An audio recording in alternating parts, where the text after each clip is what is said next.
Subhanallah, subhanallah, walhamdulillah, wa la ilaha illallah, wallahu akbar. Subhanallah, walhamdulillah, wa la ilaha illallah, wallahu akbar. Subhanallah, walhamdulillah, wa la ilaha illallah, wallahu akbar. A'udzubillahi minasyaitonirrajim. Bismillahirrahmanirrahim. Assalamualaikum warahmatullahi wabarakatuh. Mohon maaf muslimin-muslimat, makin lambat dah saya ni kan. Sepatutnya pukul 7 mula tapi sekarang dah makin lambat. Ada urusan-urusan teknikal lah, pengurusan yang perlu saya settlekan cepat. Berkaitan dengan anak-anak pagi-pagi ni kan, anak-anak dah mula sekolah. Dan juga adalah urusan-urusan lain. Mohon maaf banyak. InsyaAllah kita cuba untuk mula tepat jam 7. InsyaAllah kita cuba ya. Jadi saya rasa ibu-ibu faham ya situasi saya pagi-pagi agak kami bukan ada pembantu rumah yang duduk di rumah uruskan bantu uruskan anak-anak dan sebagainya tu tak ada. Jadi memang kami menguruskannya sendirilah. Menguruskan sendiri. Jadi ada 5 orang anak sekolah. Ada 2 orang lagi yang masih kecil, 4 tahun dan 2 tahun. Jadi muslimin-muslimat dimati Allah sekalian, mohon maaf ya, kita mula lambat. Okey, seperti biasa, alhamdulillah kita akan mulakan dengan bacaan umum kitab Al-Fatihah, 10 ayat awal sampai ayat akhir Al-Kahfi, dan juga bacaan Asmaul Husna. A'udzubillahi minasyaitonirrajim. Bismillahirrahmanirrahim.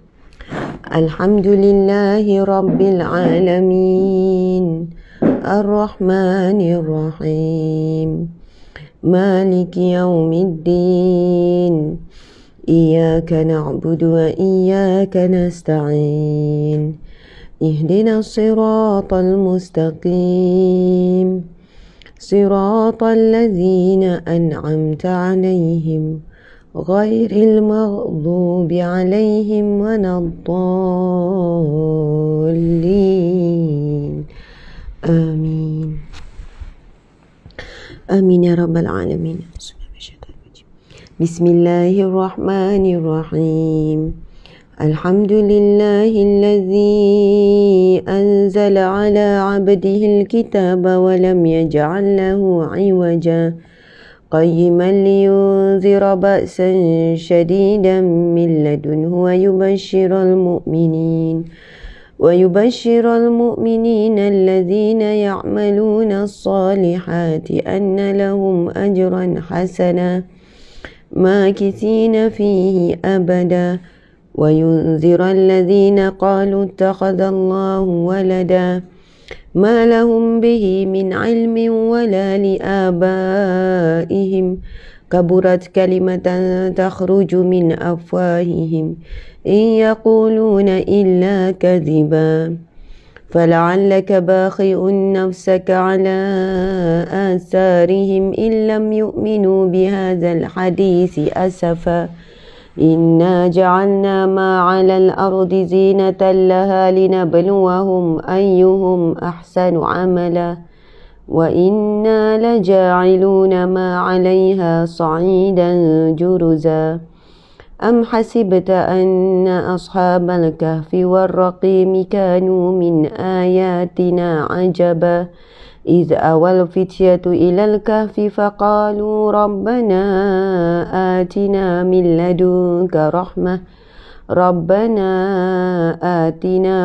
لدنك رحمة وهيئ لنا من أمرنا رشدا الذين كانت أعينهم في غطاء عن ذكري وكانوا لا يستطيعون سمعا أفحسب الذين كفروا أن يتخذوا عبادي من دوني أولياء إنا أعتدنا جهنم للكافرين نزلا قل هل ننبئكم بالأخسرين أعمالا الذين ضل سعيهم في الحياة الدنيا وهم يحسبون أنهم يحسنون صنعا أولئك الذين كفروا بآيات ربهم ولقائه فحبطت أعمالهم فلا نقيم لهم يوم القيامة وزنا ذلك جزاؤهم جهنم بما كفروا واتخذوا آياتي ورسلي هزوا إن الذين آمنوا وعملوا الصالحات كانت لهم جنات الفردوس نزلا خالدين فيها لا يبغون عنها حولا قل لو كان البحر مدادا لكلمات ربي لنفد البحر قبل أن تنفد كلمات ربي ولو جئنا بمثله مددا قل إنما أنا بشر مثلكم يوحى إلي أنما إلهكم إله واحد فمن كان يرجو لقاء ربه فليعمل عملا صالحا ولا يشرك بعبادة ربه أحدا Sadaqallahul Azim. Seterusnya kita membacakan Asma'ul Husna. Nas'aluka ya man huwa Allahul ladzi la ilaha illa huwa ar-rahmanur rahim al-malikul quddusus salamul mu'minul muhaiminul azizul jabbar المتكبر الخالق البارئ المصور الغفار القهار الوهاب الرزاق الفتاح العليم القابض الباسط الخافض الرافع المعز المذل السميع البصير الحكام العدل اللطيف الخبير الحليم العظيم الغفور الشكور العلي الكبير الحفيظ المقيت الحسيب الجليل الكريم الرقيب المجيب الواسع الحكيم الودود المجيد الباعث الشهيد الحق الوكيل القوي المتين الولي الحميد المحصي المبدئ المعيد المحيي المميت الحي القيوم الواجد الماجد الواحد الأحد الصمد القادر المقتدر المقدم المؤخر الأول الآخر الظاهر الباطن الوالي المتعالي البار التواب المنتقم العفو الرؤوف المالك الملك ذو الجلال والإكرام المقصد الجامع الغني المغني المانع الضار النافع النور الهادي البديع الباقي الوارث الرشيد الصبور الذي ليس كمثله شيء وهو السميع البصير اللهم صل أفضل صلاتي على أسعد المخلوقات كسيدنا محمد وعلى آله وصحبه وسلم عدد معلوماتك ومداد كلماتك كلما ذكرك الذاكرون وغفل عن ذكره الغافلون. Alhamdulillah, summa alhamdulillah. Muslimin muslimat yang dirahmati Allah sekalian, yang dihormati, yang dikasihi, alhamdulillah, terima kasih kepada semua yang sentiasa hadir, yang sentiasa menyokong kerja-kerja dakwah, kerja-kerja amal. Subhanallah, saya faham sekarang masing-masing ada terikat, masing-masing ada komitmen ya. Pagi dah mula kerja, dan ada yang kata ustazah bila dah start kerja ni, dia kata ustazah memang all out lah, bos, majikan bagi kerja dan sebagainya. Bila dah dapat kerja di pejabat, Lepas tu yang kedua, ramai guru-guru pun all out juga. Kan all out nak sesuaikan situasi PDPR kepada pengajian di sekolah, hias kelas, hias itu, buat persiapan tu, persiapan ni macam-macam lah. Dan antara cabaran utama guru-guru hari ni pula bagaimana nak membangkitkan balik rasa semangat, kan, seronok belajar di sekolah, sebab dah ramai anak-anak kita ni, pelajar-pelajar ni dah rasa syok, so duduk di rumah.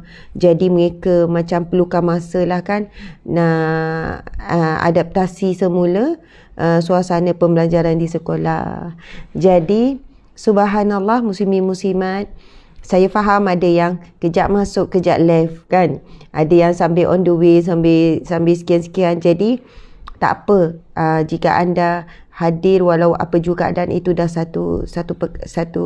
suatu yang sangat bermakna bagi diri kita sendiri, insya-Allah bagi kehidupan kita dunia dan akhirat, dan juga kepada kami. Alhamdulillah.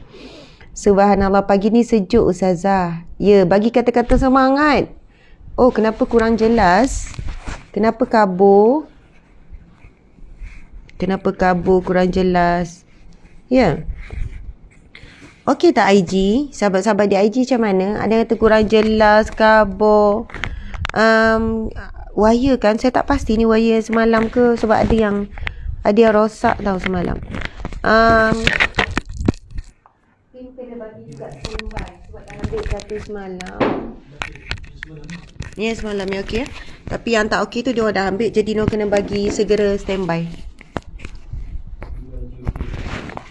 Okey. Mungkin ada yang hujan kan? Mungkin tempat kalian hujan. Betul, sejuk. Sekarang ni hujan. Beberapa hari ni hujan balik selepas panas. Masya-Allah. Okey. Alhamdulillah. Muslimin muslimat, gambar kabur tapi suara jelas, suara clear, live blur. Okey. Pagi ni hujan sejuk. Ya, betul. Alhamdulillah. Bila hujan, kita baca doa apa? Ini doa daripada Nabi SAW. Doanya adalah Bismillahirrahmanirrahim. Allahumma sayyiban nafi'ah. Allahumma sayyiban nafi'ah. Maksudnya ialah, Ya Allah. Allahumma itu maksudnya, kalau Ya Rabb, wahai Tuhanku. Allahumma, wahai Allah. Ataupun Ya Allah. Allahumma itu maksud dia, Ya Allah. Sayyiban, limpahkan. Sayyiban tu melimpah ruah. Nafi'an, manfaat. Sebenarnya perkataan manfaat tu daripada bahasa Arab. Manfaat itu bahasa Arab. Jadi nafi'an ni okey, kita perlu menjadi orang yang bermanfaat. Jadi maksudnya orang yang memberi manfaat. Tapi nafi'ah maksudnya manfaat. Kalau manfaat, pemberi manfaat. Jadi nafi'ah, kita mohon dengan Allah, Allahumma sayyiban nafi'an. Ya Allah, limpahkanlah manfaatmu sebagaimana hujan yang melimpah. Tak ada siapa yang mampu mengira berapa titis air hujan. Teknologi canggih macam mana, dia nak detect berapa titis air hujan turun, tak boleh, tak mampu. Jadi kita mengharap dan berdoa ketika hujan turun dengan doa seperti itu. Mudah-mudahan Allah melimpahkan kepada kita rahmat. Sebenarnya kita di luar tak hujan kan Ustaz? Dua-dua ni kita guna mobile ke wifi ya? Wifi dua-dua. Tapi memang mobile dua-dua. Tapi memang ada disconnect sekejap-sekejap. Dia berlaku blank disconnect tu, tapi sekejap saja. Jadi kita nak on wifi juga ke? Tengok. Dah makin kerap. Trying to reconnect. Dah makin kerap.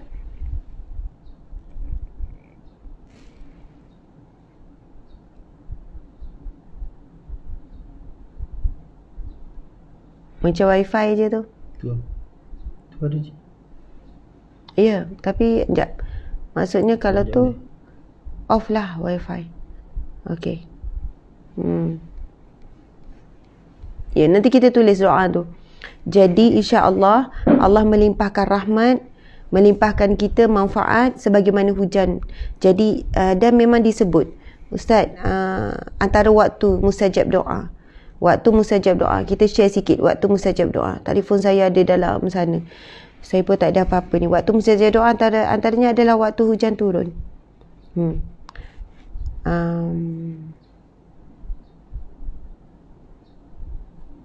Disconnect lagi.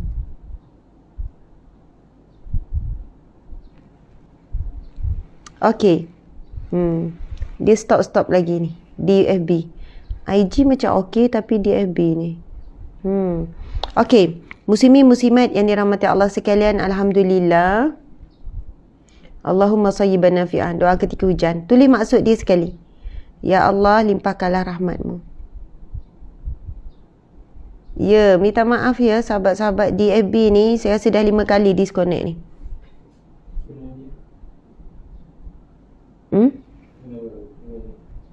Guna apa? Okay. Nak tukar? Tukar phone? Ke bil tak bayar ni? Kadang-kadang tim lupa nak bayar bil. Okay. Memang terganggu. Reconnect je.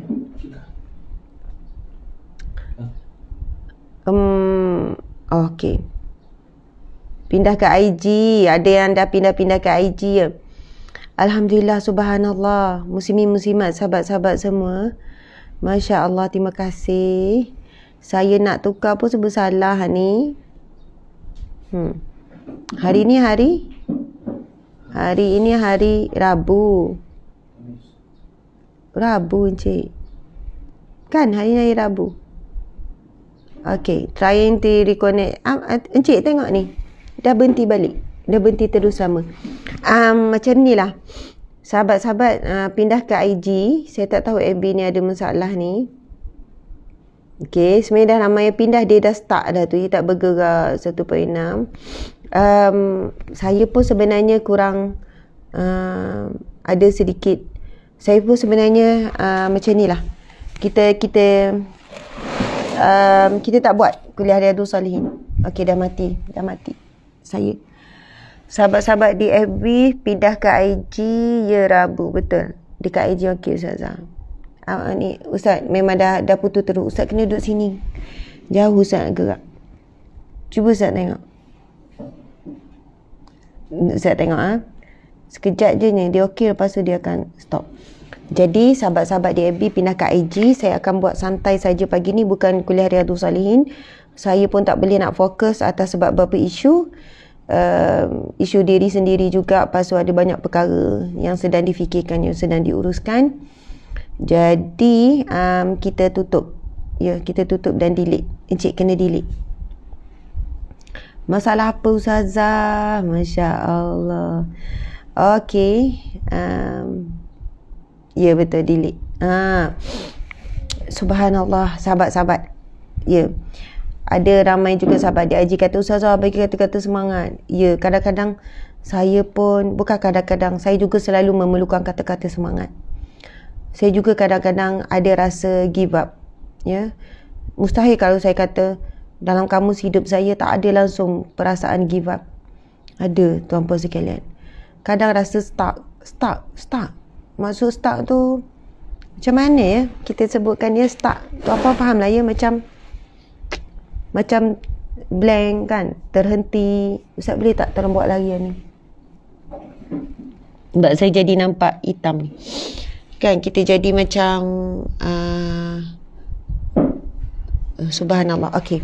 Saya nak pagi ni kita ni ya. Kita pindah tempat jap.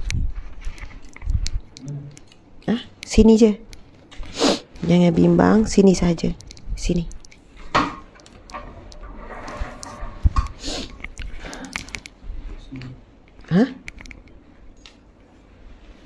Okey.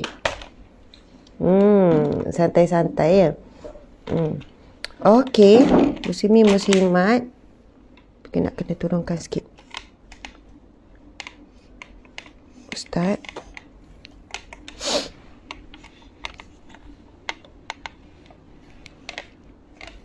Okey. Bismillah. Alhamdulillah. Okey, sahabat-sahabat.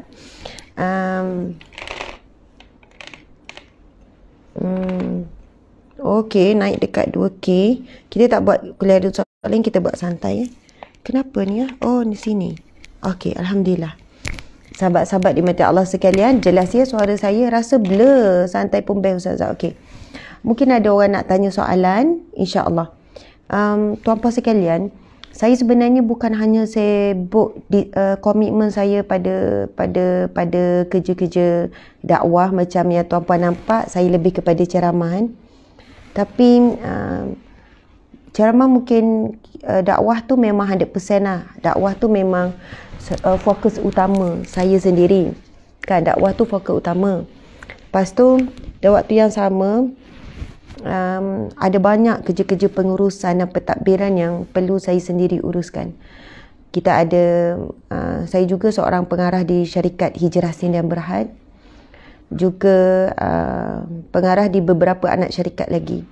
Contoh antaranya adalah publication, syarikat publication. Lepas tu tahu kan ada perniagaan galeri Ustazah Asma, dan insya-Allah galeri Ustazah Asma akan dibuka cawangannya di Terengganu. Outlet pertama di Terengganu akan dirasmikan pada 26 hari bulan, iaitu pada hari Jumaat minggu depan.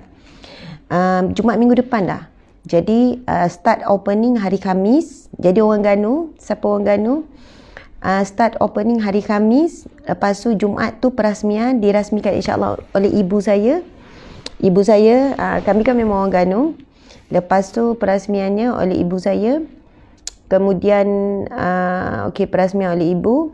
Lepas tu sampai hari Sabtu. Jadi saya, siapa orang Ganu kita kat sini, hari Sabtu saya akan berada di galeri tersebut 3 hari.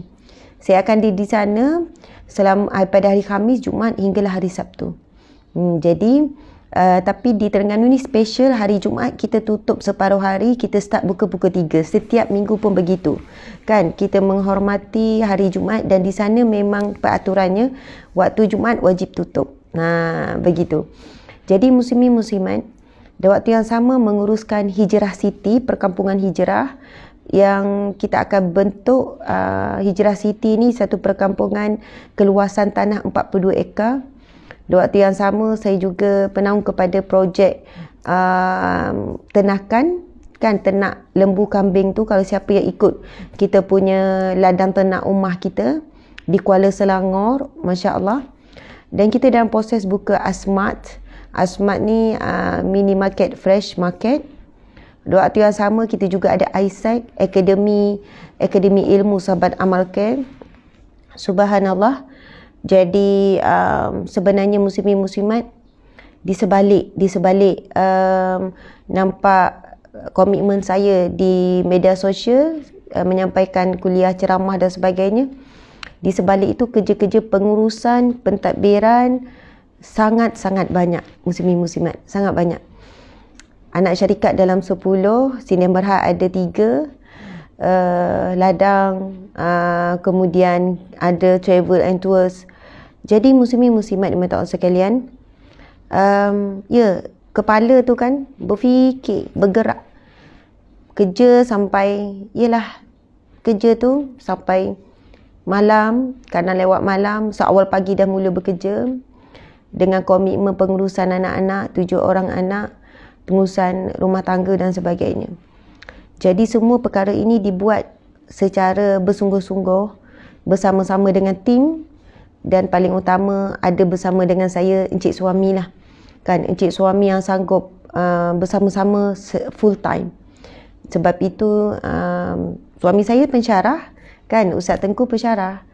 Ustaz Tengku pensyarah di UniKL sebelum ini sebagai dalam bidang chemical engineering. Subhanallah, chemical engineering. Jadi telah pun meletakkan jawatan beliau secara rasmi dalam 3 bulan yang lepas sebagai pensyarah. Walaupun beliau sangat menyayangi kerjaya beliau sebagai pensyarah setelah berapa tahun cik jadi pensyarah? 15 tahun 15 tahun 15 tahun.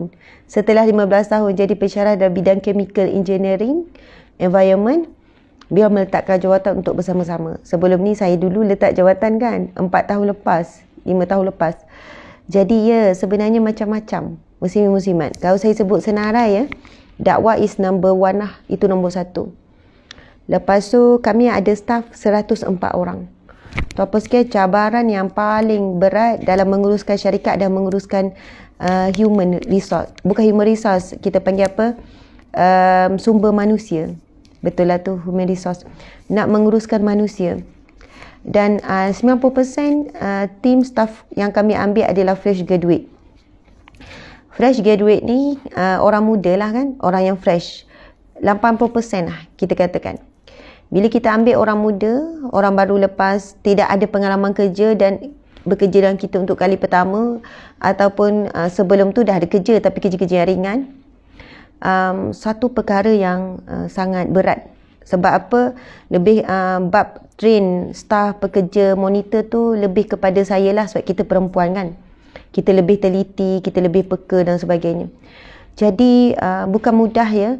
Kita bukan hadap seorang, bukan hadap 2 orang, bukan hadap 10 orang. Kita hadap 100 lebih untuk diuruskan.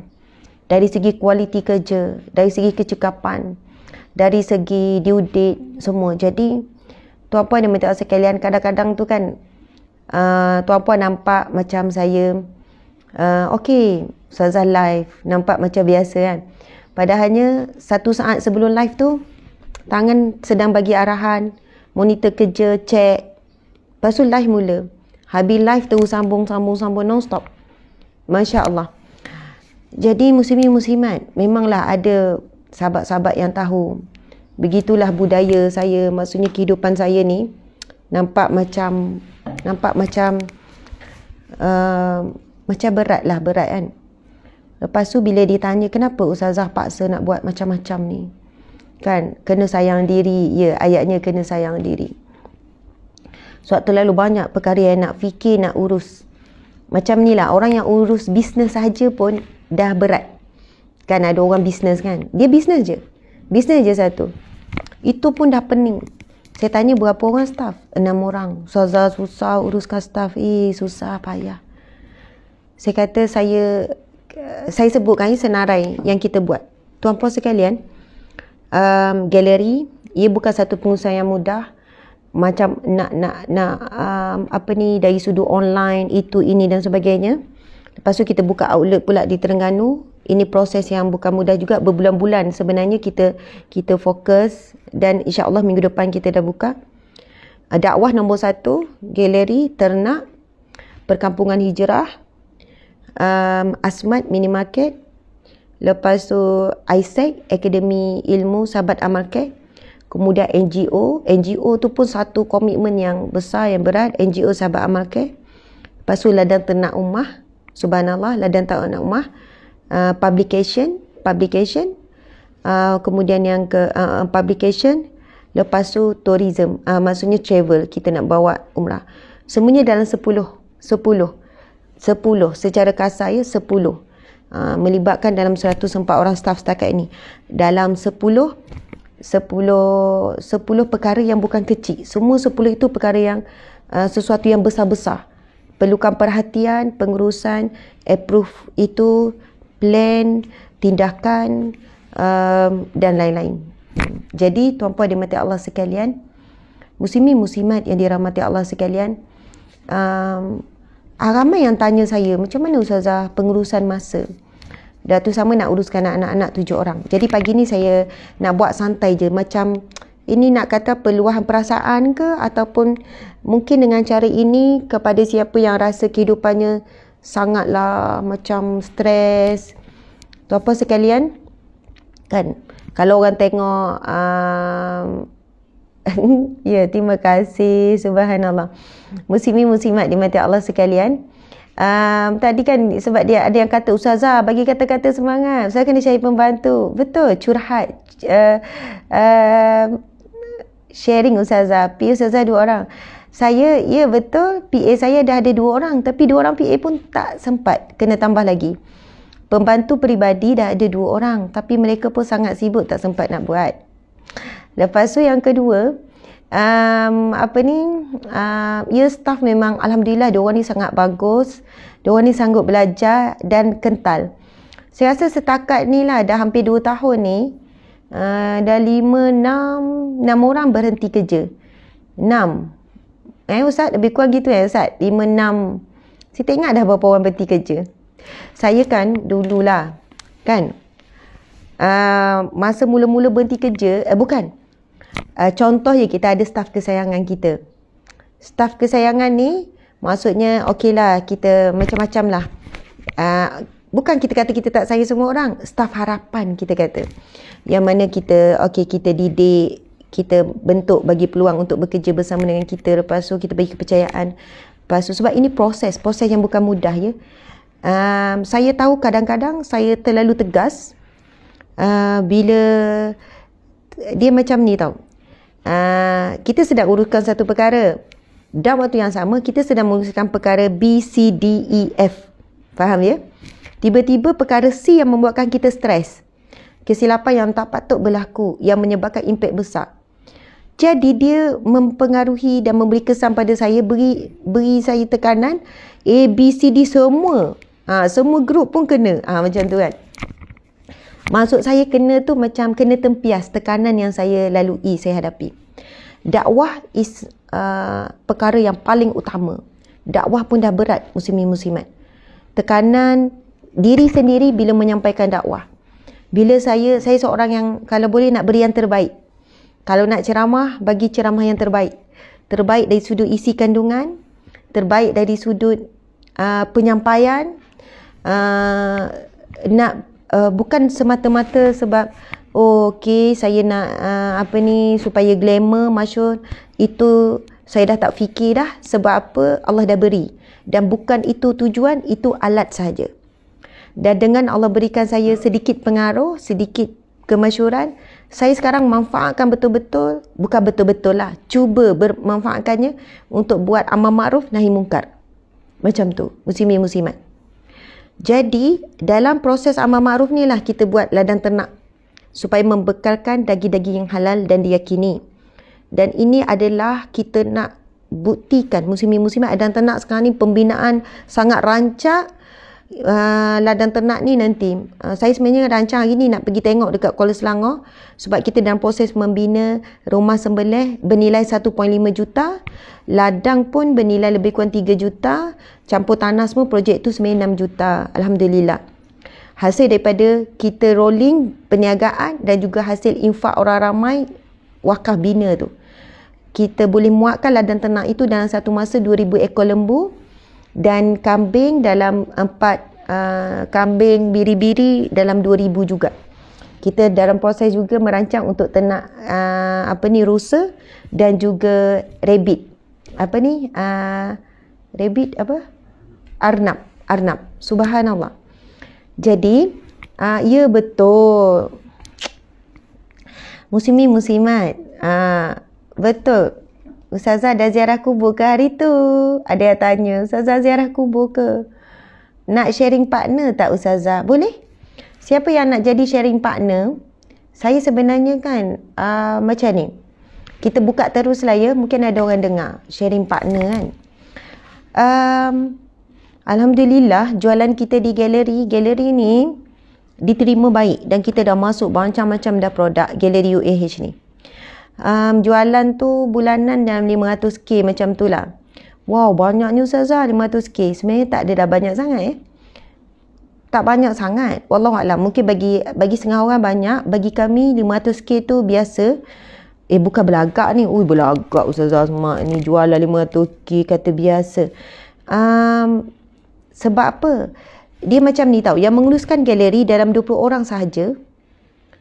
Tetapi daripada hasil galeri ini nak dibayar gaji 100 orang. Tuan-puan bayangkan tak? Lagi 80 orang buat apa Ustazah? 80 orang tu adalah tim media, tim penyelidikan Ustazah Asma, tim NGO. NGO ni ramai, hampir 30 orang yang buat kerja amal, kerja dakwah tu, bayar gaji tu. Sebab mereka buat kerja amal, kerja dakwah, pergi jumpa rumah, pergi dakwah ke street dakwah non-Muslim, pergi dakwah ke mana-mana lah. Hari-hari kita buat kerja dakwah, buat kerja amal kepada masyarakat direct. Subhanallah, muslimin muslimat. Jadi kita bayar gaji. Dia berbeza dengan orang yang 100 orang semua bisnes. Faham ya? 100 orang semua buat bisnes. Tapi kami yang run bisnes di bawah galeri Ustazah Asma dalam 20 orang sahaja. Tetapi hasil daripada bisnes tu, hasil pada rezeki perniagaan tu, kita bayar gaji pekerja 100 orang. Gaji saja dalam 250k. Jadi bayangkan ya, kalau jualan 500k, tuan-puan sekalian, gaji nak bayar 250k sebenarnya memang tak cukup. Tak cukup. Memang tak cukup. Sebab kalau 500k dah kita punya jualan, tolak modal, modal basic, lepas tu tolak hidden yang tersembunyi, kos tersembunyi, kita mungkin dapat bersih 30% saja. Kalau 500,000 jualan, kita hanya dapat lebih kurang tak sampai 200,000 dalam 120,000 bersih. So kita memerlukan lagi lebih kurang dalam 100k baru dapat bayar gaji pekerja. Ustazah jana daripada mana pula 100k lagi untuk cukupkan gaji pekerja? Cukupkan 100k itu daripada pelbagai sumber yang lain. Yang tadi tu, perniagaan yang baru naik tu. Daripada publication kan, kita jual buku. Kemudian daripada star yang kalian beri di FB. Subhanallah, star tu sangat membantu. Begitu juga daripada sumber ceramah. Ceramah saya, ada pihak yang minta percuma. Saya terima. Ustazah boleh tak infak ceramah? Kami tak ada duit nak bayar. Tapi kami nak cari sekian-sekian. Okeylah. Sebab begitu, kita saling memberilah. Tapi ada pihak yang sangat faham. Saya sangat struggle. Kami struggle mencari rezeki untuk berkongsi dengan ramai staff. Ada pihak yang bagi jumlah yang baik. Subhanallah. Kan? Masya Allah. Muslimin muslimat di mata Allah sekalian. Jadi campur-campur semua ni, biasanya 2-3 hari sebelum time gaji 25 bulan, kita selalu short tak cukup setiap bulan sampai sekarang. Tak pernah lagi akauntan kata, Ustazah, okey, tak ada masalah nak bayar gaji. Tak ada. Mesti akauntan setiap bulan, Ustazah masih lagi short tak cukup 100k contoh, 80k. Masa itulah kita, subhanallah muslimin, tapi keajaiban, ajaib. Allah bagi rezeki yang sumber yang tak disangka-sangka. Sebab kami berusaha supaya tidak gunakan duit orang ramai dan sebagainya. Jadi muslimin muslimat di mata Allah sekalian, doakan ya mujahidah. Maksudnya kita ni berjihad. Subhanallah muslimin muslimat. Kalau siapa yang biasa follow saya kan, saya sebenarnya nak para wanita terutamanya, anda sebenarnya boleh buat banyak perkara dalam satu masa. Kedua, kita sebenarnya boleh buat banyak perkara yang kita rasa ingat. Jadi muslimah solehah ni kena lemah lembut kan. Saya bukan seorang yang lemah lembut, tuan-puan sekalian. Lemah lembut lah juga kan. Tapi saya juga seorang yang agak lasak. Saya bukan nak suruh jadi saya ya. Saya nak bagi tahu macam ni. Sister in Islam, dia menggambarkan Islam ini, dia mengongkong wanita. Wanita tak boleh buat tu, wanita tak boleh buat ni. Islam menindas wanita. Islam tak buka ruang. Sahabat-sahabat, di zaman Rasulullah, Nusaibah masuk medan perang. Dia ambil pakaian perang para syuhada yang dah meninggal dunia. Kan? Dalam perang Uhud. Masa tu Rasulullah dah luka-luka. Para musuh dah serang Rasulullah bertubi-tubi. Sebab kita tahu perang Uhud tu ada satu peristiwa yang mana Rasulullah dah bagi arahan. Wahai pemanah yang berada, Rasulullah susun pemanah sebab perang Uhud ni, muslimin muslimat, orang Islam, tentera Islam 700 saja, tentera musuh 3,000. Tentera Islam kelengkapan tak cukup dan ramai juga orang-orang yang dah berusia. Manakala tentera musuh pula dengan berkudanya, dengan memanahnya, dengan pasukan berkuda, dengan pasukan yang kuat. Jadi dari sudut mental sebenarnya dah ada tekanan yang berat. Sebab itu yang pergi berjalan bergerak ke medan Uhud lebih kurang 1,000 orang asalnya. Tapi 300 orang patah balik ke Madinah. Maksudnya tak nak ikut Rasulullah.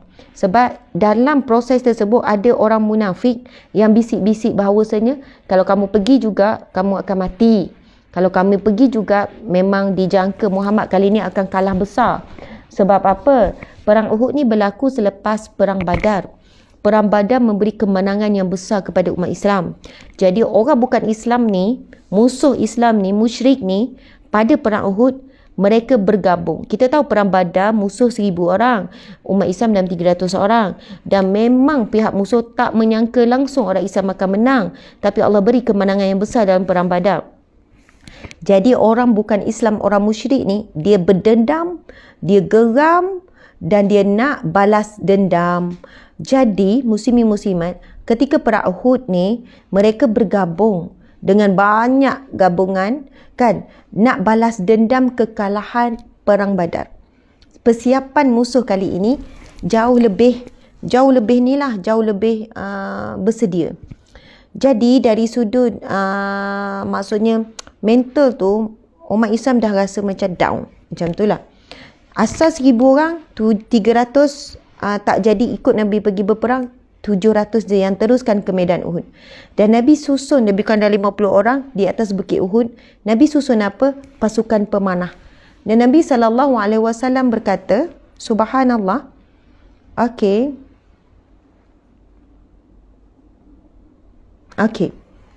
subhanallah, pasukan pemanah Nabi pesan, kamu jangan turun selagi mana Rasulullah panglima perang.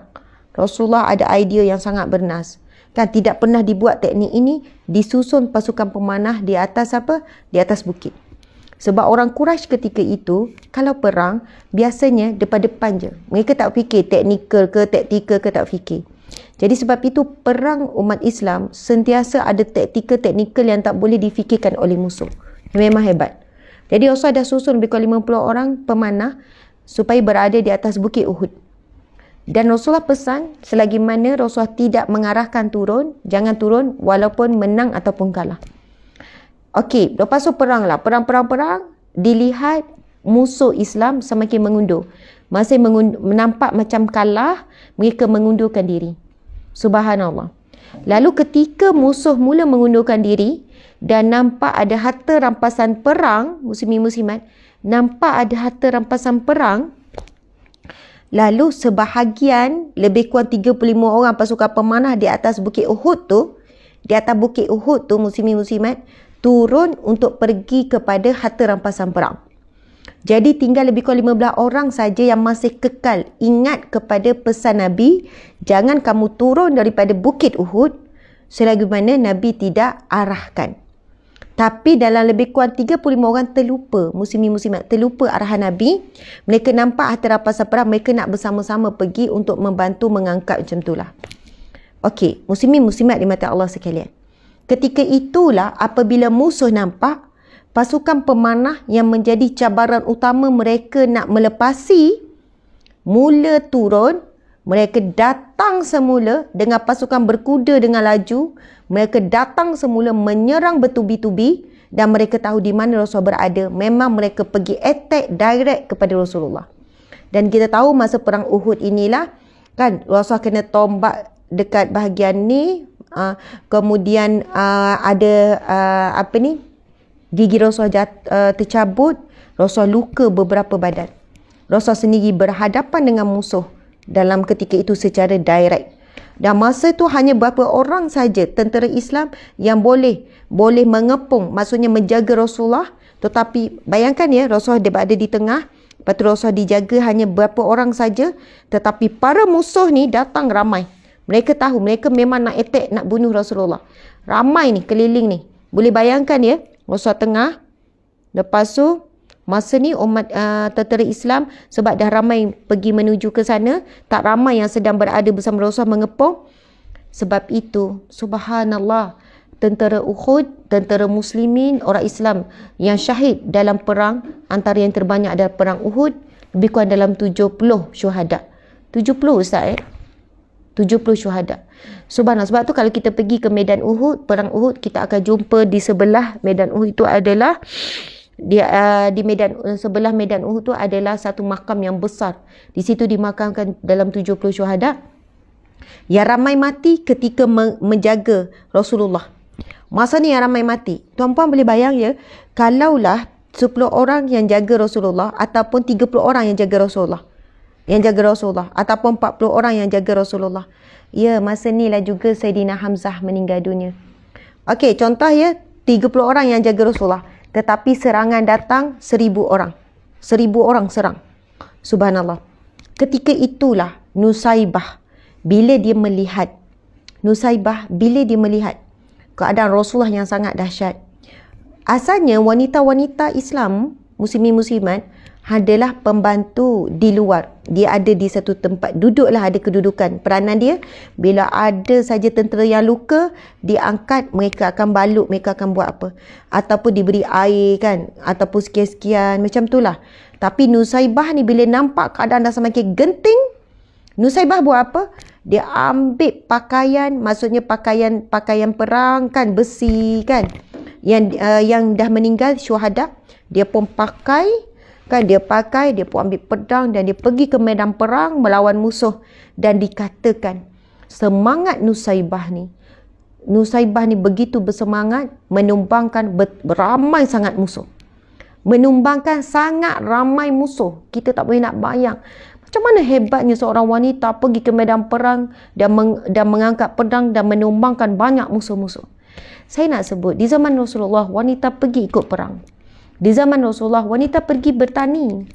Cerita Asma binti Abu Bakar, kan, berapa orang wanita-wanita zaman Rasulullah. Asma binti Abu Bakar ni kakak ipar Rasulullah kan, anak Khadijah Abu Bakar. Dia melakukan aktiviti pertanian apa? Ladang kurma.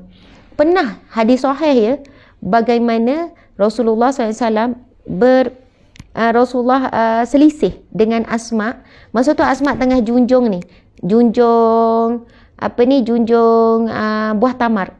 Dia daripada apa?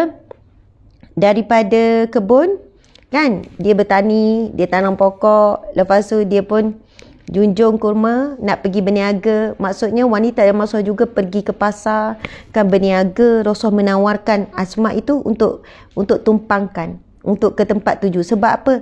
Melihat di bawah terik matahari, kepanasan, bawa kurma. Subhanallah. Wanita juga diberi dalam sistem pentadbiran ruang untuk memberi pendapat. Bahkan Sayyidina Umar sendiri dalam hal-hal urusan negara selalu juga merujuk kepada para bijaksana cendekiawan di kalangan wanita. Saya tak ingat dalam hal apa entah Sayyidina Umar bertanya kepada wanita tentang apa pendapat, apa cadangan dan sebagainya. Subhanallah. Wanita juga antara mereka yang menguasai zaman Rasulullah bidang perubatan. Kita tahu Syifa. Syifa tu kan kita panggil perubatan. Ia sebenarnya nama seorang sahabat Nabi yang bernama Syifa. Seorang wanita yang ada kemahiran, dan berapa orang lagi sahabat Nabi wanita yang menjadi tabib, macam doktor lah. Macam tu kan. Doktor. Dalam sakit tu sakit ni, tetapi dengan keadaan rawatan yang sesuai pada zaman tersebut. Wanita juga pada zaman Rasulullah melanturkan syair-syair. Bukan syair yang macam kita. Pada suatu ketika. Bukan begitu ya. Bila nak pergi ke medan perang. Ada perang ketika itu, contohnya perang Ahzab. Perang Ahzab kan. Perang apa? Perang ni untuk apa ni, bina parit. Umat Islam perang untuk perang Ahzab selama 26 hari, 27 hari, hampir 1 bulan. Dengan lapar, dengan penat, dengan itu, dengan ini, ikat perut. Subhanallah. Ada berapa orang yang nak tarik diri, ada orang yang dah putus asa. Macam-macam tu apa sekarang kalau kita baca sirah Nabi ni. Tetapi ada wanita yang hebat, masa itulah melanturkan syair semangat, syair pejuang dengan lantungan suara yang tegas, lantungan suara yang kuat. Sebab apa muslimin-muslimat? Dia macam ni. Pada zaman tersebut, penyair-penyair ni ada kedudukan yang sangat tinggi. Penyair-penyair ni, syair ni adalah satu hiburan yang utama pada zaman tersebut, pada situasi tersebut. Maksudnya mereka ni ada acara yang hadir untuk dengar syair je. Duduk ramai-ramai kan, pesta syair ke apa ke, subhanallah. Jadi penyair-penyair ni kan, sebelum masuk Islam dia penyair, selepas masuk Islam dia telah menyusun syair-syair, subhanallah, syair-syair yang boleh membangkitkan semangat. Daripada lemah jadi bangkit, bangun. Kan, syair-syair yang memuji Allah, syair-syair yang menguatkan keazaman untuk mengejar syahid, kematian. Sebab mati ni takut. Kan, rasa takut, rasa nak patah balik, rasa tak nak sertai dah perang. Tetapi Masya Allah muslimin-muslimat, penyair-penyair ni. Kan, Masya Allah. Dan banyak lagi peranan-peranan wanita pada zaman Rasulullah SAW. Kalau kita baca ensiklopedia, wanita-wanita di zaman Rasulullah yang menyumbang kepada gerak kerja dakwah, gerak kerja amal, pentadbiran negara, kita akan merasakan bahawasanya Dan bukan merasa, terbukti Islamlah yang menaikkan wanita. Daripada waktu situasi dunia saat itu menindas wanita. Wanita dianggap sebagai apa? Binatang. Wanita ni lebih rendah daripada binatang. Wanita ni hamba. Wanita ni adalah makhluk tak sempurna. Sempurna jadi lelaki. Tak sempurna jadi wanita. Wanita ni menjadi barang dagangan. Bahkan ibu yang melahirkan anak pun, anak boleh jual ibu dia jadi hamba. Banyak lagi lah wanita dibunuh daripada kecil, baby wanita dibunuh hidup-hidup. Muslimin muslimat yang minta saya. Hari ini suara sistem ini Islam. Dia bukan hanya suara kecil-kecil. Dia masuk kepada sistem pentadbiran. Dia masuk melalui politik. Tuan-tuan sekalian, saya nak bagi tahu ni. Masya-Allah. Dalam semalam ada pihak jumpa saya, dia kata Ustazah, saya share lah sikit ya. Dia kata Ustazah, saya dia kata saya memang tak nampak Ustazah sebut wanita kena ke depan, wanita ni, wanita ini, wanita ni gini kan. Tetapi yang saya nampak Ustazah buat. Ustazah buat. Jadi dia cadangkan, pihak ni cadangkan, dia kata kita kena lawan agenda sistem Islam yang melihatkan bahawasanya wanita-wanita ini begini-begini kan. Masya Allah, wanita Islam ni kena, yelah tak boleh buat itu, sekatan ni dan sebagainya. Lepas tu dia kata, maksud walaupun Ustazah tak cakap wanita kena ke depan, wanita kena gini kan. Tapi Ustazah buat. Lepas tu bila saya fikir balik, saya kata, okey, ada orang perhatikan. Okey, tuan-puan sekalian, Masya Allah, ni bukan saya nak kata saya berkongsi bagi semangat ya. Contoh ya, bila ada misi banjir, ada ramai yang kata kenapa Ustaz Asmat turun juga pergi buat bantuan apa semua, pergi redah banjir, pergi redah selut, kenapa tak suruh tim lelaki saja? Saya jawab, selalu saya kata sebab ini tim saya bersama. Kedua, orang bagi infak atas kepercayaan saya, jadi saya kena turun pastikan infak itu berjalan, misi banjir berjalan dengan baik. Dengan saya berpakaian jubah, sebab saya tak pernah pakai seluar, dengan jubah saya redah banjir, dengan jubah juga saya redah selut, saya redah. Lepas tu ada mungkin ramai yang tak tahu, saya juga sembelih. Kan buka ladang ternak, hari tu buat ibadah korban dalam di ladang ternak saja dalam 700 ekor lembu dan juga kambing biri-biri. Mula-mula saya mula dengan belajar sembelih kambing, lepas tu sembelih biri-biri, kemudian saya belajar sembelih lembu. Ada orang kata Ustazah ni semua benda nak buat, kerja lelaki pun buat. Itu kan kerja lelaki sembelih tu. Anda boleh rujuk Jabatan Mufti Wilayah Persekutuan. Ustaz tolong cari Jabatan Mufti Wilayah Persekutuan berkenaan dengan hukum sembelihan wanita. Anda akan jumpa. Cari je bab hukum sembelihan wanita. Ada Ustaz dalam Jabatan Mufti Wilayah. Ada cerita zaman Rasulullah wanita yang sembelih binatang. Kemudian mereka rujuk Rasulullah kata makanlah sembelihan wanita. Maksudnya hukum sembelihan wanita harus, bukan makruh. Makruh ni sama ada perempuan atau lelaki yang tak pandai, tak ada keyakinan, macam tu. Masya Allah. Betul saya sembelih lembu. Ya, ada yang tahu. Saya pun nak sembelih ayam je. Oh, hebat. Kalau perempuan sembelih ayam tu memang hebat. Okey, kita tengok ya, Masya Allah.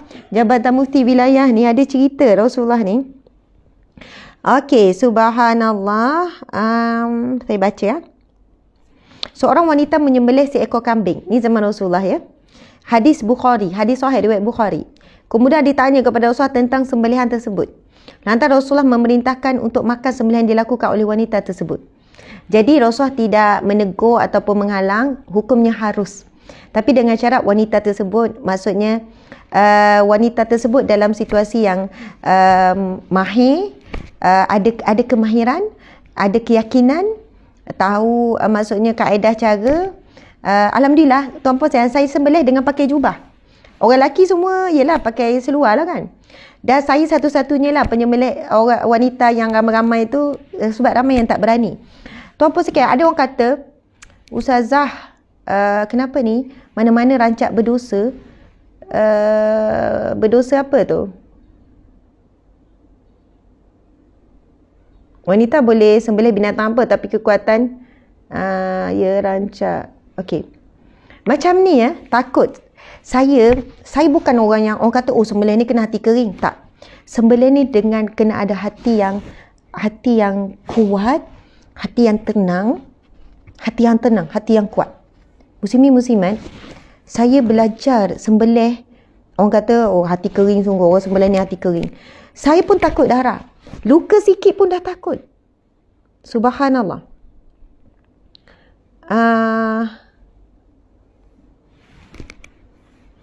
Masa belajar dulu, Ustaz ajar juga perempuan sembelih ayam. Dan Ustaz tu tanya, boleh beza ke mana satu ayam yang lelaki sembelih, yang perempuan sembelih? Okey, faham. Kalau ada lelaki sembelih lebih baik, yang sembelih binatang, okey. Perbincangan, adakah lelaki lebih baik ya? Okey, kita tengok jawapan di sini. Dari segi sah tak sah ya. Kesimpulan, sembelihan yang dilakukan oleh wanita ada sah dan halal dimakan. Okey. Sebahagian ulama mengatakan, sebahagian ya memang, saya baca saja ni. Ya memang ada sebahagian ulama mengatakan bahawa sembelihan lelaki lebih afdal daripada wanita. Perkara ini dilihat dari sudut kekuatan dan kemampuan menyembelih. Okey, namun perbahasannya adalah ada sebahagian ulama mengatakan sama sahaja. Sebahagian ulama kata afdal lelaki, sebahagian ulama kata sama saja.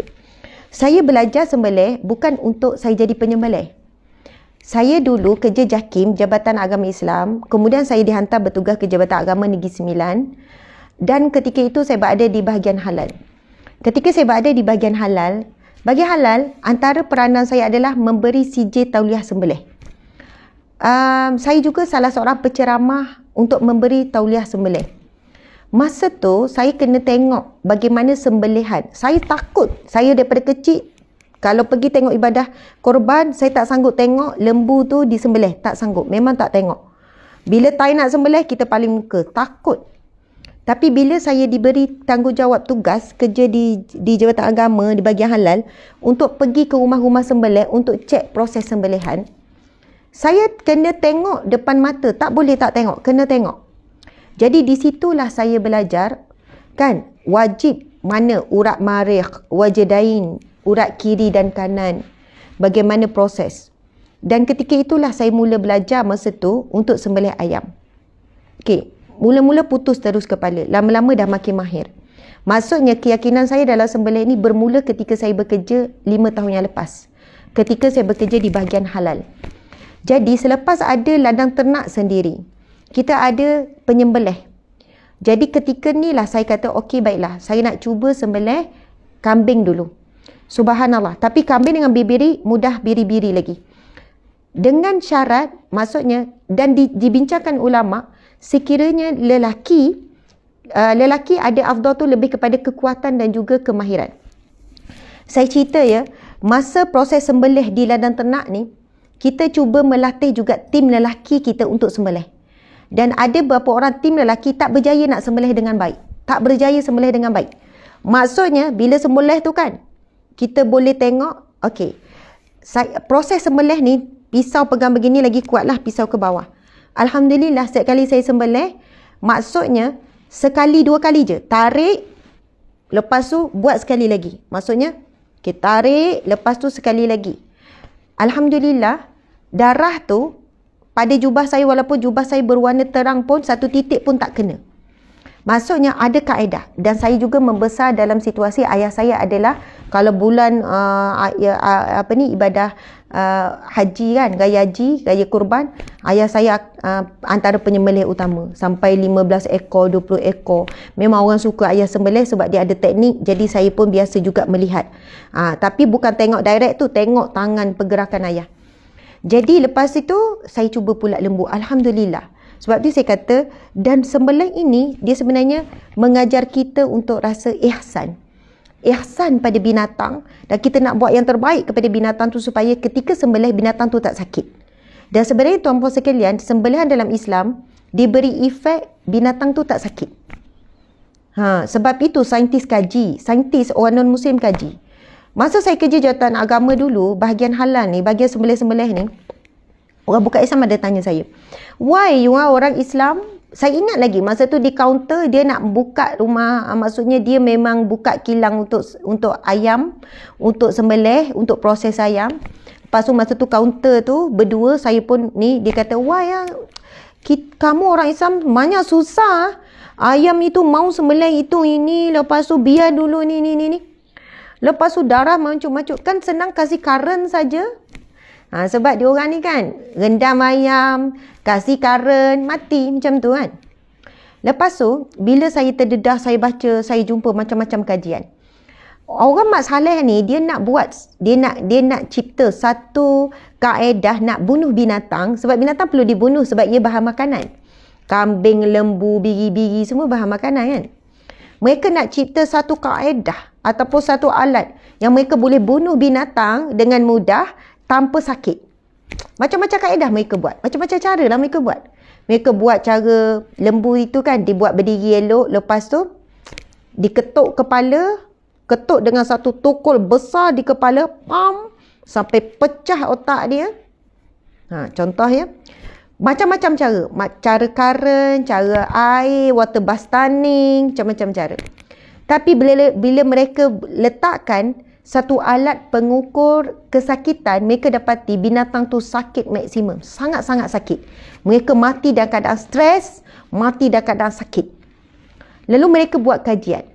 Kaedah sembelihan dalam Islam. Dan mereka letak alat pengesan kayu ukur, alat pengesan sakit.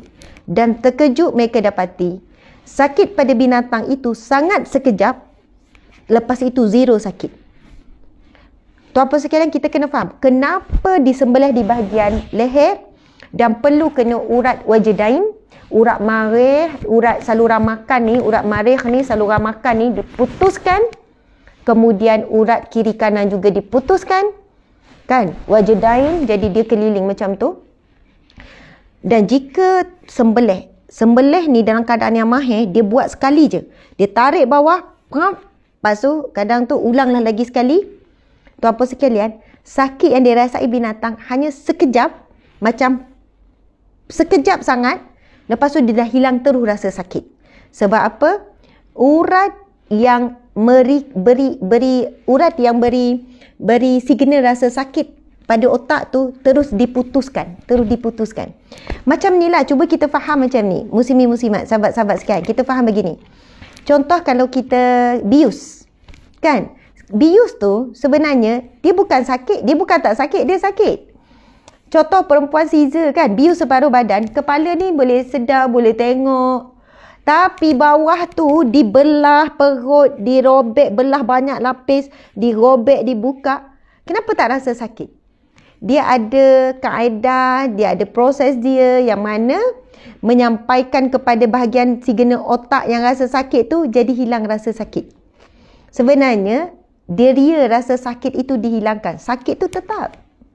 Begitulah binatang korban, apabila pada leher tu, dia terus hilang deria sakit. Dan kalau kita tengok kenapa binatang tu macam menggelupur-gelupur, Ustazah? Macam sakit. Menggelupur tu bukan sebab sakit. Ia adalah tindak balas otot mengejang. Otot mengejang sebab darah keluar memencut-mancut. Dan leher ini adalah tempat apa, muslimin-muslimat? Nadi utama berada di leher. Sebab itu orang yang putus nadi di leher memang tak boleh hidup. Tapi kalau nadi tangan putus, boleh hidup lagi. Bahkan kalau tangan putus terus pun boleh hidup lagi. Kaki putus terus hidup lagi. Tapi kalau leher, nadi utama leher, sebab itu bila dipotong nadi utama, kan urat marih, urat wajdain ni sebenarnya hilang dia rasa. Sebab tu saya kata, kalau kita ada pengetahuan, ada ilmu, apa yang kita nak buat, akan datang keyakinan dan ketenangan.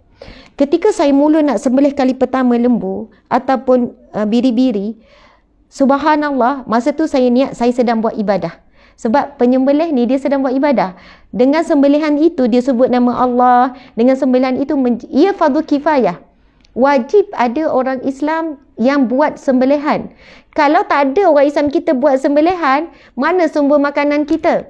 Daging tak ada sumber makanan. Kita tak mampu nak makan ikan all the time, ikan akan habis di lautan. Jadi memang Allah ciptakan lembu, kambing, biri-biri, rusa, arnab, apa lagi adalah untuk jadi bahan makanan manusia. Bayangkan kalau tak ada manusia yang kerjanya sembelih. Sebab itu dia fardu kifayah. Jadi bila kita buat sembelihan tu, saya fikir saya sedang buat ibadah, dan saya tu binatang ini tak akan sakit, dan binatang ini sangat seronok, sebab bukan sangat seronok, dia redha, dia tahu tujuan Allah ciptakan dia adalah untuk menjadi bahan makanan manusia. Masya Allah.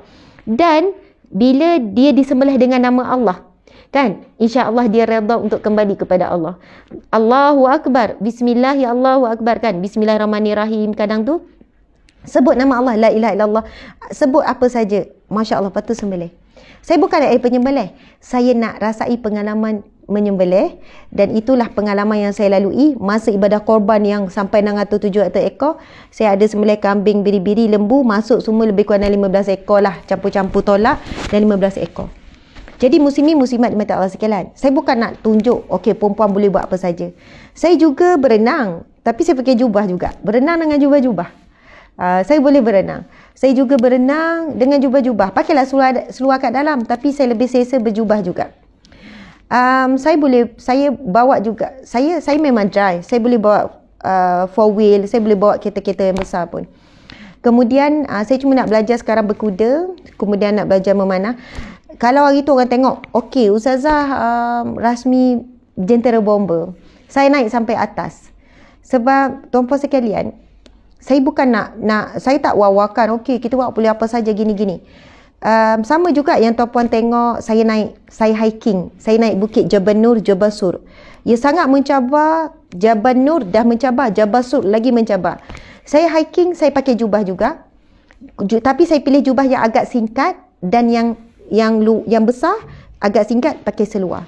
Alhamdulillah selamat. Saya juga bike. Saya pun pergi bawa basikal, pusing jauh. Saya pergi jauh juga dengan suami, kan.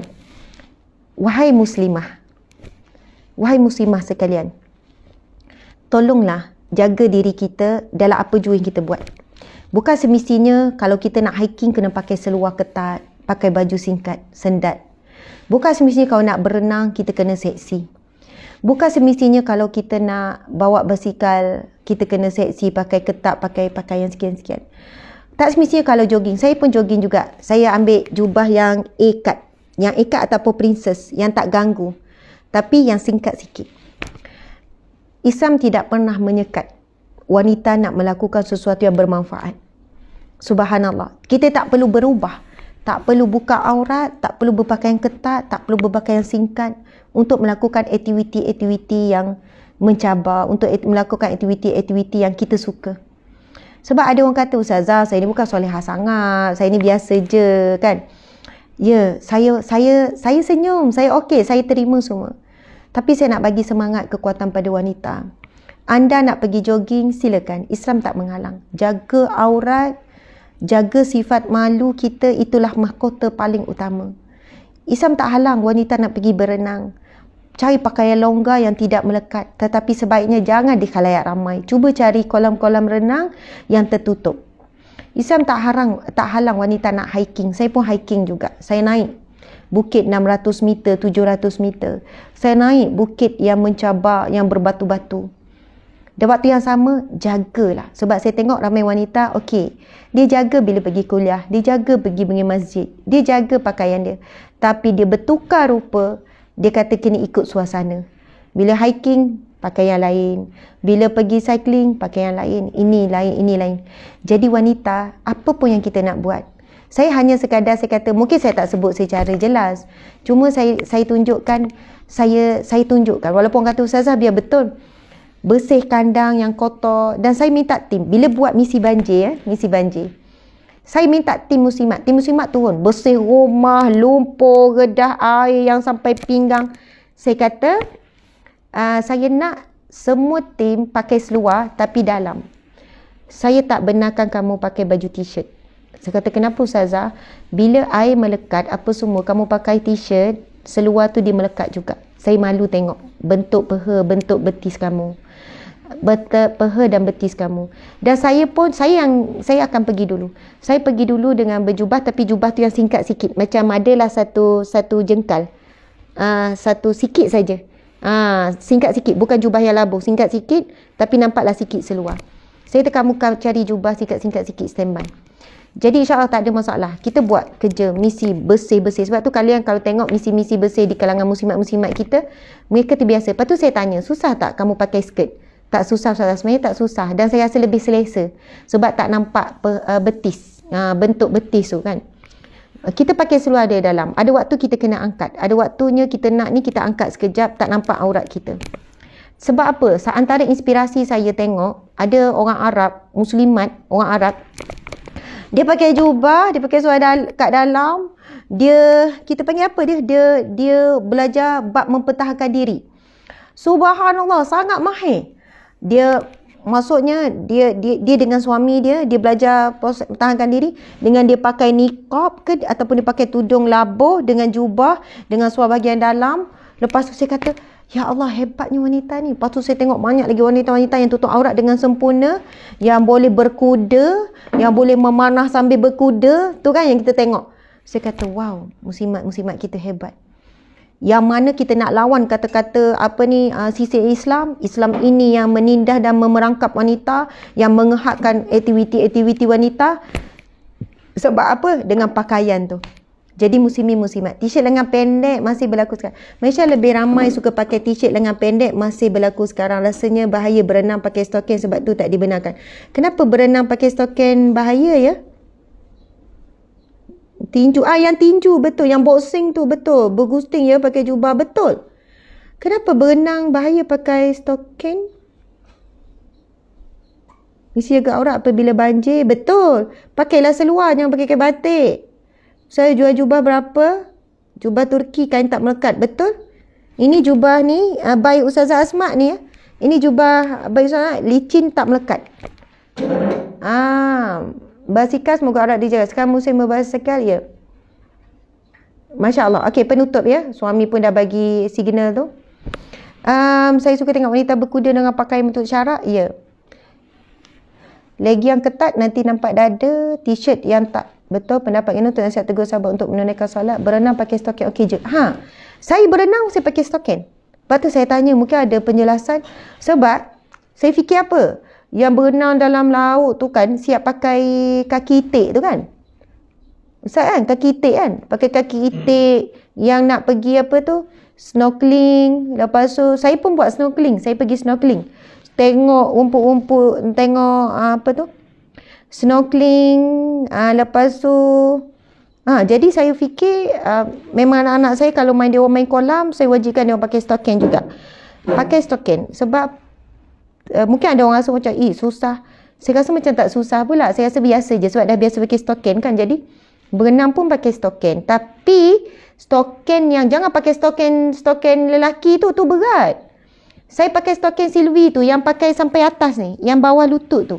Stokin yang nipis tu tapi dia tak jarang. Stokin yang Sylvie yang tu yang tu tapi tak jarang, dia nipis, dia melekat tu. Jadi dia tak ada masalah lah, boleh je berenang elok. Cuma saya pakai labuh jubah berenang tu, saya pakai bukan labuh sangat, bukan sampai kaki, yang ada satu jengkal tu. Sebab contoh bila berenang tu, jangan cari kain yang licin. Ni licin ni. Jangan kain cotton pula, cotton melekat, licin. Jadi bila kita bangun tu, air tu terus keluar. Macam tu lah. Sebab berenang ni memang bagus. Jadi tuan-puan sekalian, mungkin kalau orang tanya Ustazah, macam mana saya kekal kecerdasan, uruskan 10 syarikat tadi, 10 syarikat, anak, keluarga, apa semua. Sebab saya pernah tanya juga, ada seorang umur 70 lebih, sangat aktif, dia kata selalu sibukkan harian dengan kerja-kerja. Jadi kalau orang tanya Ustazah apa kecerdasan, sebab saya tak ada makan suplemen khas, saya tak ada buat yelah makan madu, betul sadat semua tu kan, kurma. Tapi saya fikir sebab selalu bekerja ya, selalu banyak urusan. Jadi pastikan diri kita selalu buat, lepas habis satu kerja beralih ke kerja yang lain. Dan saya rasa badan kita lemah bila kita duduk setempat, duduk 2 jam tengok movie, duduk setempat buat perkara yang tidak melakukan pergerakan. Alhamdulillah, kalau pakai legging dalam jubah okey tak? Okey lah. Pakai legging dalam jubah, tak ada masalah lah. Cuma pastikan jubah tu tak jarang. Sebab kalau pakai jubah tu jarang, pakai legging, bila dekat matahari akan nampak. Siwi tu elok sampai betis tertutup. Kalau pakai stokin berenang kat laut tak sakit pijak batu karang. Betul. Betul, betul, tak ada masalah. Stokin yang biasa wanita pakai. Silwi best. Saya memang jual silwi, tuan mohon diri. Saya tahu ada pengajian. Apa yang Ustazah nak offer tadi? Oh betul, ada orang tunggu. Ustazah nak offer apa? Saya nak offer macam ni. Setelah outlet Terengganu buka, saya nak offer siapa yang nak buka outlet galeri UAH, ia adalah kelengkapan lengkap seorang muslimah. Kita ada jual blouse, ada jual skirt, kita ada semua produk by UAH. Kita ada yang baju macam maksudnya baju moskrip, komokrip, yang ada ni. Lepas tu ada pilihan jubah yang banyak, yang menarik. Macam jubah saya pakai ni adalah by UAH jugalah ya. Ini jubah apa kita panggil, ini kan sebab saya nak mudahkan pergerakan. Ini jubah yang abaya simple, tapi tuan-puan boleh nampak ya, abaya yang ada juga corak sikit. Simple, tapi abaya ni dia tak melekat kan. Dia jadi pakai tu selesa. Ada banyak pilihan abaya, tapi abaya yang adalah mengikut spek saya. Bukan yang banyak-banyak batu-bata yang cantik-cantik. Abaya yang simple is less is better kan. Tapi ada jugalah yang ada pilihan sikit batu-batu yang tidak ketara. Lepas tu semualah daripada hujung kepala hujung kaki. Pilihan stokin banyak, handsock sangat banyak pilihan, yang berenda tak berenda pelbagai pilihan. Kemudian tu. Cuma maksud saya franchise, bukan outlet, sebab kami tak ada modal. Contoh Terengganu ni je kami buat macam modal kami. Tapi kalau saya nak buka peluang sampai Singapura, sampai Brunei. Kalau orang Thailand pun nak buka kan, sebab Brunei memang ada yang nak buka, lepas tu Singapura memang ada itu yang nak buka, lepas tu di ni. Kemudian saya impiannya nak buka setiap negeri outlet Ustazah Asma. Dan maksudnya saya bergilir lah, bulan ni saya pergi mana. Jadi siapa yang ada modal ya, ada modal paling kurang 500k untuk buka outlet. 500k ni dia termasuk renovation, sebab kita kena semua sama. Macam McDonald lah tuan-puan sekalian. McDonald kan, dia kena outlet tu mesti exactly sama dari segi design semua tu. Sebenarnya kalau McDonald semua tu lagi mahal, dia orang tu sampai juta ya. Pizza Hut nak buka franchise, dia orang tu sampai juta. Saya tak tahulah kan, yang saya tahu dalam 1.2 juta macam tu lah kan, ataupun 800,000 tak tahulah ya. Jadi kepada siapa yang modal tu, itulah saya kata lebih kurang dalam 500k. 500k tu lengkap semua dengan renovation. Maksudnya kita yang buat. Sama Terengganu kita buat. Maksudnya kalau dia ada kontraktor silakan, sebab proses renovation nak sama betul-betul galeri. Semua setup sistem. Lepas tu itu sekali dengan all out barang opening. Kita bantu marketing, kita bantu tim kita akan turun untuk opening. Maksudnya tu sekali dengan stok. Sebab stok ni terlalu banyak. Kita ada makanan sunnah, kita ada buku-buku, dan kita ada kelengkapan muslimat yang lengkap. Contoh tudung kan. Tudung kita ni ada 20 warna kan. Tudung saja ada 20 warna. Setiap warna pula ada 5 saiz. Ada double XL, ada SL, ada L, ada MM, ada S, ada L. Jadi jubah, bayangkan kita ada 20 warna jubah contohnya. Setiap warna pula semua saiz kena ada. Jadi sebab itu dia agak mahal. Costingnya agak tinggi. Sebab kita all in ada. Maksudnya tudung, ini fudah, niqab, kemudian handsock, stokin. Jadi kalau orang masuk tu, kalau muslimat nak cari keperluan dia, blouse saja ke, nak beli skirt saja ke, apa ke, daripada pelbagai peringkat umur, dia ada semua. Dan ada juga pakaian lelaki yang muslim, kurta, jubah, ini, lepas tu kain telekong, kalau kita tengok Siti Khadijah telekong kan, dia core di situ. Jadi banyak pilihan. Kita juga ada banyak pilihan telekong, sejadah. Jadi siapa yang nak tengok produk-produk Ustazah Asma, pergi kat galeri UAH tu. Dan siapa yang berminat, kalau dia ada kedai ya silakan, tapi kena juga renovate, kena sama. Outlet kena sama. Okey, ada yang kata buka di Shah Alam please. Orang Shah Alam, kalau ada yang ada modal, anda boleh hubungi kami pada nombor. Okey. Rambut panjang bila pakai tudung tak nampak bonggol. Contoh rambut disipu, cara yang bagaimana dibenarkan. Saya faham. Dia macam ni, wanita yang rambut panjang, itu adalah bonggolan semula jadi, maka ia dimaafkan. Ya, dia dimaafkan. Itu bonggolan semula jadi dimaafkan. Kalau saya lah ketika rambut panjang, tak ikat. Kalau ikat dia lagi bonggol. Jadi biarkan cari betul-betul sekaf tu yang boleh cover. Jadi biar dia nampak rendah. Antara ada yang tanya soalan tu ya. Dekat je Shah Alam. Ya, selamat pagi, minta maaf terlebih dahulu saya mohon bantuan nak beli keperluan anak. Buka di KK. Kita akan buka insya-Allah di Sabah, Sarawak. Jadi saya doakan semua. Dah ramai yang nak kena keluar, saya faham. Ustaz, nombor telefon mana? Bagi satu nombor telefon galeri. Okey, siapa yang berminat ni nanti kita akan bawakan secara rasmi. Anda boleh hubungilah DM ataupun PM. DM ataupun PM, insya-Allah kita akan set up dah daripada awal sampai berjaya. Doakan Galeri Ustazah Asma Harun, Galeri UAH berkembang, ada outlet di setiap negeri untuk membekalkan keperluan muslimah. Ada yang kata Ustazah jualah pakaian renang muslimah yang betul-betul patuh syarak. Pakaian renang muslimah yang betul-betul patuh syarak. Maksudnya dah test, bila bangun dia tak melekat. Contoh betul-betul jaga aurat. Sebab kita tak boleh nak kata perempuan tak boleh. Sebab ramainya perempuan yang nak pergi berenang, ramai perempuan yang sekian-sekian kan. Nak betul-betul dalam tertutup, kadang dengan family. Jadi insya-Allah. 011 587 705 52. Okey, tolong tulis sekali lagi 011 587 705 52. Okey, siapa yang betul-betul serius, ada modal, boleh ya. Sebab kami memang tak ada modal kalau nak buka. Faham ya? Kami tak ada modal nak buka satu-satu negeri. Jadi kita buka peluang siapa nak jadi partner tadi. Siapa yang jadi partner dan anda ada modal, mungkin anda berkongsi ke macam mana. InsyaAllah. Setakat ini, alhamdulillah perniagaan berjalan dengan sangat baik sebab yang kita bekalkan adalah keperluan muslimah yang mereka sentiasa perlukan. Kita ada 3 produk utama lah. Makanan sunnah, keperluan muslimah, top tutu kan.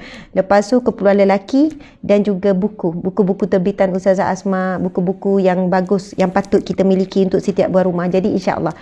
Terima kasih, mohon maaf salah dan silap. Terima kasih semua sudi menemani saya secara santai. Ini bukan kuliah Riyadhus Salihin sebab tadi ada gangguan teknikal, jadi kita batalkan kuliah Riyadhus Salihin. Saya nak buka kat Penang. Ya, siapa yang nak buka kat Penang tu? Hubungi kami. Ambil nombor telefon tadi. Ya, ada latihan lah. Mesti kita bantu. Tuan-tuan sekalian, Masya Allah, kami memang akan bantu.